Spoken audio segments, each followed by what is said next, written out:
Every heart in this world truly has a need. There's a reason we got hearts, a reason the blood bleeds from our veins.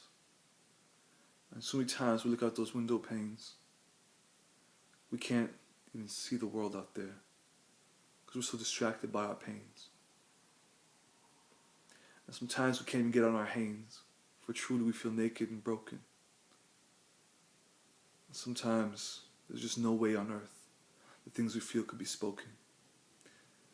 We feel like it's almost humiliating. If we were to share them, the world would be retaliating. But somehow there's got to be an answer, right? Otherwise, it's what? It's just us waiting. Waiting for something meaningful. Waiting for something to happen.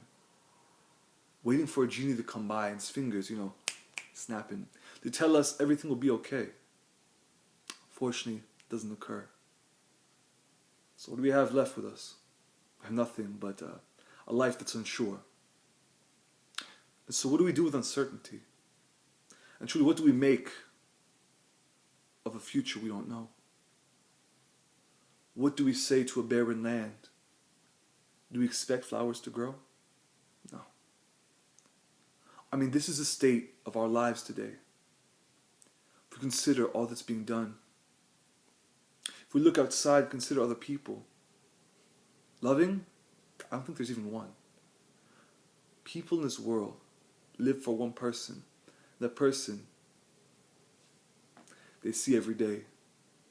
When they go to the mirror to brush their teeth, comb their hair, or see if they look good dressed this way. That's the person people live for. Therefore, their idol, their God, and their hope. They hold on to themselves as an anchor, not realizing there is no rope. The rope is not connected to any higher meaning, person, or place. The entirety of their hope and desire and joy is found in their own face, in a body that soon decays, in a home that will soon be no place. This is the ends of life, you see, is death and nothing to proceed. In the eyes of so many people, yet somehow they feel so free to go and live in a way where the world is ending. And YOLO is what they claim. They persuade themselves they're much more than a person. And so enjoy they make up nicknames. They make up gimmicks and ideas, perceptions, and tweet Facebook and Instagram their lives, hoping that somehow what they post out there won't be the reality that cuts like a knives.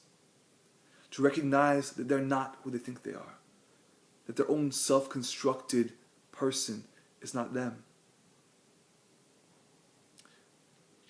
I wonder will they ever realize it. But I don't think my question should be when. My question should be, can they please realize it? Is there a way that I can be used? For truly to live for yourself is something that many can do. It's something that's easy to go for justification is inherent to us. We justify every nature of evil, from abortion, gay marriage, to lust. And somehow, in God we say we trust, but in our flesh we always rust. And therefore, that person who's in their flesh they'll be crushed. For God doesn't play favorites. God doesn't pick and choose. God says, come to me when you hear my good news. And so all you people out there who are hearing this and have a need so deep that it crushes you, under which you cannot be free, consider, think deeper if you don't see it, for I promise you that it is there. And it must be addressed, must be dealt with by someone who truly cares. You may think that that's your boyfriend. You may think that that's your husband or wife. You may think that it's someone you've known for years, someone you've known your whole life. You may think you've got it all figured out, even if you're alone. there's only one name that's above all names. The only name that can call you home. The only name that can call you to safety, call you to peace that truly never fades, call you to joy that is joy abundant. The only power by which this universe was made. There's a need that you have. It must be addressed. And you before God must come undressed. Take away all your false perceptions. Take away all your false judgments and thoughts. For you in your life right now, I'm afraid to say, your life hasn't been bought by a Savior, but it lives and will die based on your behavior. It's difficult to say, but in the waves, you're going to drown.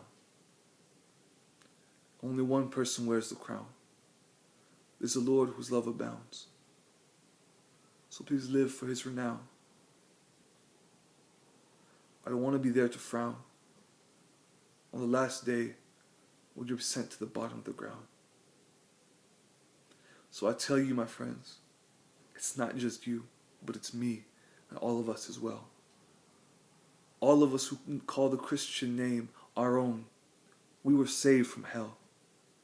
A hell which we constantly deserve. A hell which we earn because we serve in our flesh and our minds sometimes. The master who does not curve, does not bell it, does not round up. It's 100% or a fail. And he's the one who, because we're weak, took upon himself a cross and nails. Jesus Christ was the substitute for the sin of all who believe. If you want your greatest need to be dealt with, it's him you must receive, who is able to love you deeper than you could ever be loved before, who is able to give you life, life abundant and life much more than what you've ever known or expected. You need him, don't deny, because there's something inside that breaks you. There's something inside, don't lie. Please listen to his voice if you hear it. Please come to his word if you can. Because I'm no different than any of you. I'm saved by grace. Daniel Seman.